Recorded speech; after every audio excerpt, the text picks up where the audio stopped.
Le Coran, science et récit. Les personnages sont non contractuels. Assalamu alaikum, mes frères et sœurs.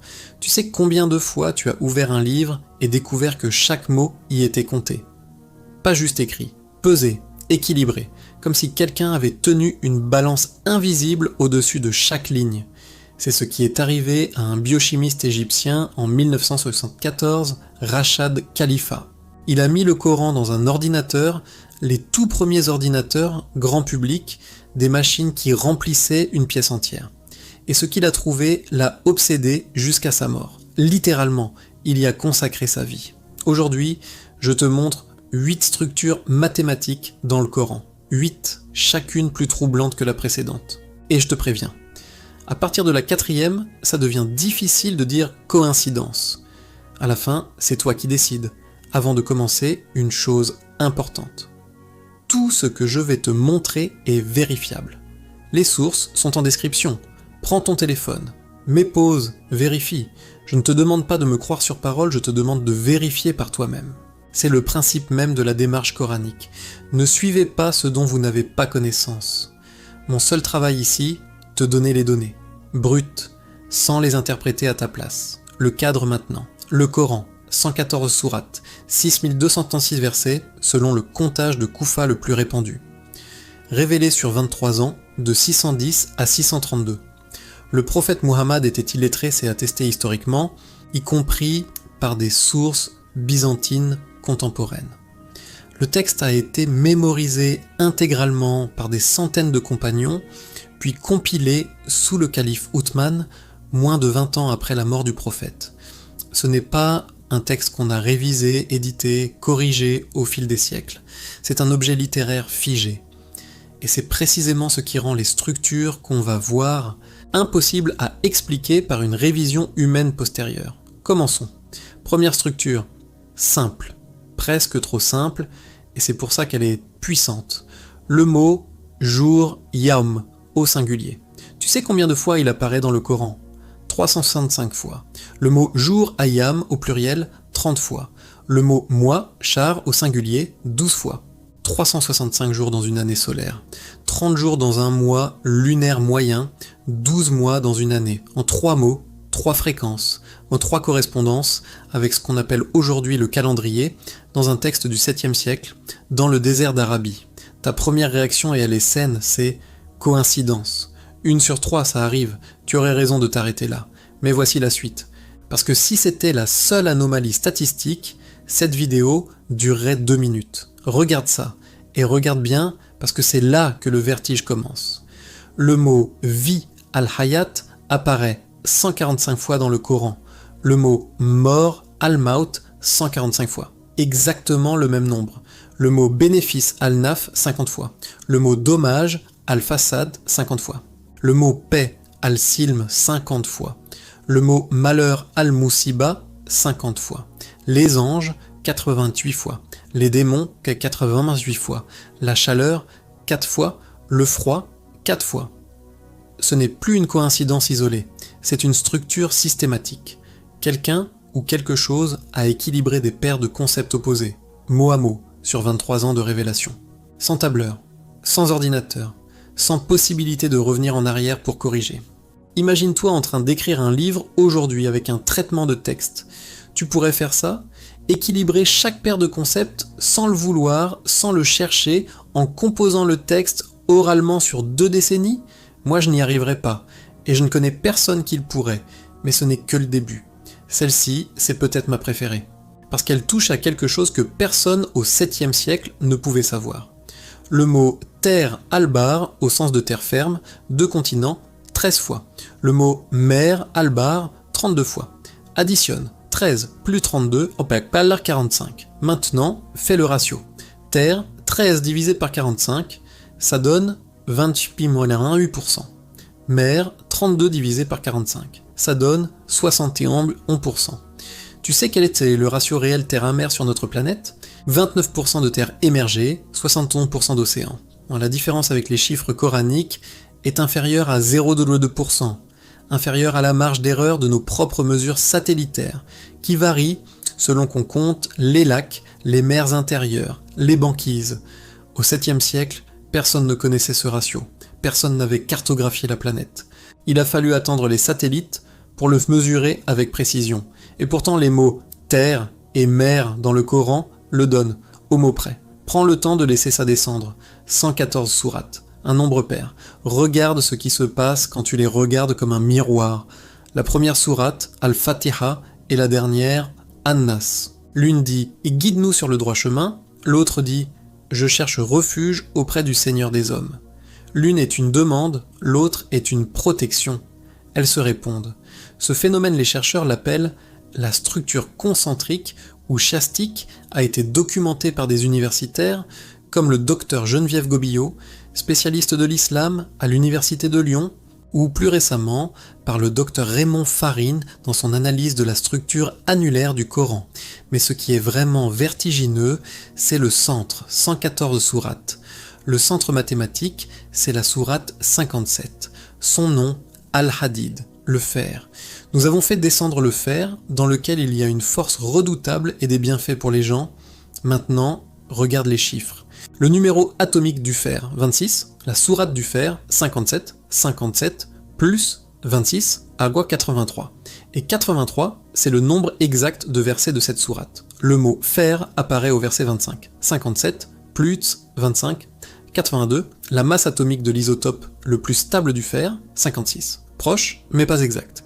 25 peut aussi renvoyer à l'abjad du mot hadid H, 8, plus D, 4, plus I, 10, plus D, 4, = 26. Le numéro atomique. Il y a des débats parmi les chercheurs sur ces calculs précis, mais la convergence sourate du fer au centre, numéro atomique 26, qui se lie à la position, est statistiquement remarquable. Je ne te dis pas quoi en penser, je te montre les chiffres, tu fais le chemin toi-même. Rachad Khalifa, biochimiste égyptien installé aux États-Unis, passe des mois entiers à compter les lettres du Coran avec un ordinateur. Les tout premiers ordinateurs grand public, des machines aussi lentes que volumineuses. Il découvre une anomalie. La première phrase du Coran Bismillah, Ir-Rahman, Ir-Rahim, contient exactement 19 lettres en arabe. D'accord, une fois. Mais il ne s'arrête pas là. Cette phrase, la basmala, apparaît 114 fois dans le Coran. 114, ça crée 19, 6. La première sourate contient 19 versets, si l'on compte comme certains le font la basmala comme premier verset. Le mot Allah, dans cette même première sourate, 19 occurrences. Le mot Rahman, 57 occurrences dans tout le Coran. 57, 19, 3. Le mot Rahim, 114 occurrences. 114, 19 et 6, 19 au 3, c'est 57. 19 et 6, 114. Le nombre de sourates entre la première mention du nombre 19 sourates, 74 verset 30, et la fin du Coran, 38 sourates. 38 avec 19 au 2. Le verset 74-30 lui-même dit « Ils sont 19 à y veiller ». C'est le seul verset du Coran qui mentionne explicitement le nombre 19 comme un signe. Et c'est à partir de ce verset que Khalifa a commencé ses recherches. Khalifa publie ses travaux. Des mathématiciens indépendants, des linguistes, des informaticiens vérifient. Certains confirment, certains contestent. Certains points de ces calculs sont débattus, il faut être honnête avec toi. Mais la masse des convergences autour du 19 est trop importante pour être balayée. La probabilité que toutes ces structures soient aléatoires, les statisticiens l'ont modélisée est de l'ordre de 1 sur 10 puissance 19. Un 1 suivi de 19 zéros, le nombre 19 lui-même, comme un clin d'œil mathématique. Ils sont 19 à y veiller, et nous n'avons assigné comme gardiens de l'enfer que des anges, et nous n'avons fixé leur nombre que comme épreuve pour les mécréants. On continue. Et là, on entre dans des paires qui ne sont pas seulement symétriques, elles racontent une théologie.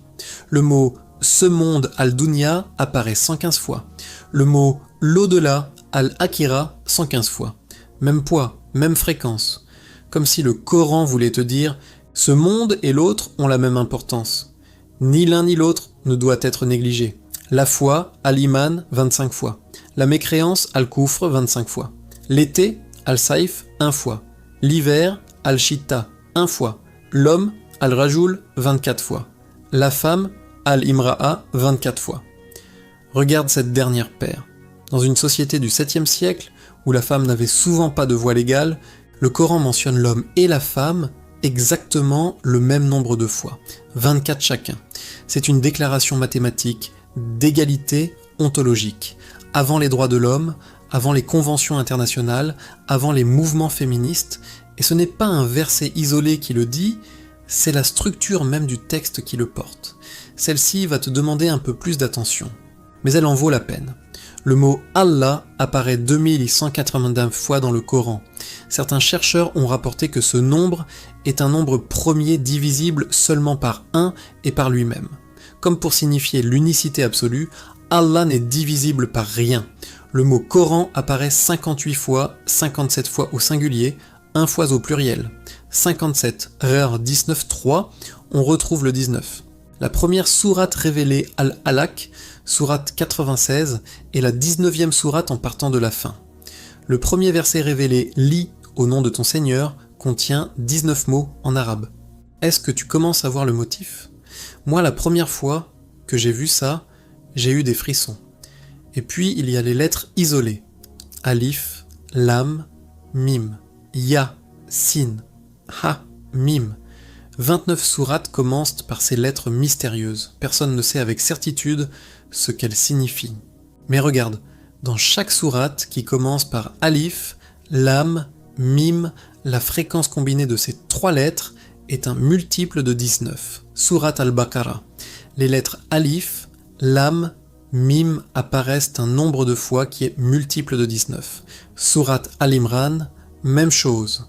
Sourate Al-Ankabut, même chose. Et ainsi de suite, pour toutes les sourates à lettres isolées. Tu vois, ce ne sont pas des chiffres qu'on peut inventer après coup, ce sont des fréquences objectives dans un texte figé depuis le 7e siècle. Tu peux prendre le Coran, le mettre dans un logiciel de comptage de mots aujourd'hui et vérifier chaque chiffre que je viens de te donner. Dernière structure, celle-ci n'est pas purement mathématique, elle est scientifique, mais elle répond à la même logique. Le professeur Keith Moore, anatomiste canadien de renommée mondiale, auteur du manuel de référence The Developing Woman, le livre qu'on utilise encore aujourd'hui dans les facultés de médecine du monde entier, est contacté par des chercheurs saoudiens. Il lui montre des versets coraniques sur le développement du fœtus. Moore les lit, et il identifie quelque chose qui le déstabilise. Le Coran décrit le développement embryonnaire en stades. Nous avons créé l'homme d'un extrait d'argile, puis nous en fîmes une goutte de sperme dans un réceptacle sûr. Ensuite, nous avons fait du sperme une adhérence, et de l'adhérence un embryon, et de l'embryon des os, et nous avons revêtu les os de chair. Moore identifie 6 stades distincts. Ils correspondent dans l'ordre à la classification moderne de l'embryologie. Ces versets datent du 7e siècle. La classification de Moore est publiée en 1973. À la conférence médicale de Toronto en 1981, Keith Moore déclare publiquement, et je le cite, « Il m'est difficile de concevoir que ce type de connaissance existait à l'époque, vers 600 après JC. Je ne vois pas de conflit entre ce qui a été révélé à Muhammad et ce que nous savons aujourd'hui, et il m'est difficile de concevoir que ces informations venaient d'autre part que de Dieu. » Cette citation est dans les actes publiés de la conférence, vérifiable. Moore n'était pas musulman avant ses recherches, il ne l'est pas devenu après, du moins publiquement, mais il a reconnu l'impossibilité scientifique. Et c'est peut-être ça, le plus éloquent. 8 structures. 8, tu les as toutes. Ces données ne prouvent pas Dieu. Aucune donnée ne peut prouver Dieu. La foi, par définition, est un saut au-delà des preuves, sinon ce n'est pas la foi, c'est une équation. Le Coran lui-même ne se présente pas comme une démonstration mathématique, il se présente comme une guidance. Il dit « Ce livre, pas de doute, est une guidance pour les pieux, ceux qui croient à l'invisible. » Il ne dit pas « ceux qui vérifient tes calculs », il dit « ceux qui croient à l'invisible ». Et peut-être que ces nombres ne sont pas là pour prouver quoi que ce soit. Peut-être qu'ils sont là pour t'inviter à une seule question. Une seule. La voici. Qu'est-ce que tu fais avec cette information ? Tu l'acceptes, tu la questionnes, tu la rejettes. Ta réaction en dit autant sur toi que les chiffres en disent sur le texte. Si cette vidéo t'a fait penser, pas forcément croire, juste penser, partage-la avec quelqu'un qui a besoin de l'entendre. Le rappel profite à qui le reçoit. Dis-moi en commentaire quelle structure t'a le plus troublé et pourquoi celle-là précisément. Je lis tous les commentaires. Merci beaucoup d'avoir regardé jusqu'au bout. N'oublie pas de liker la vidéo si elle t'a été bénéfique, de la partager avec tes proches pour que le rappel profite au plus grand nombre, et bien sûr de t'abonner à la chaîne pour ne rien manquer de nos prochains contenus, qu'Allah augmente notre savoir et raffermisse notre foi. Assalamu alaikum wa rahmatullahi wa barakatuh. Merci beaucoup d'avoir regardé jusqu'au bout. N'oubliez pas de liker la vidéo si vous a été bénéfique, de la partager avec vos proches pour que le rappel profite au plus grand nombre, et bien sûr de vous abonner à la chaîne pour ne rien manquer de nos prochains contenus. Qu'Allah augmente notre savoir et raffermisse notre foi. Assalamu alaikum wa rahmatullah wa barakatuh.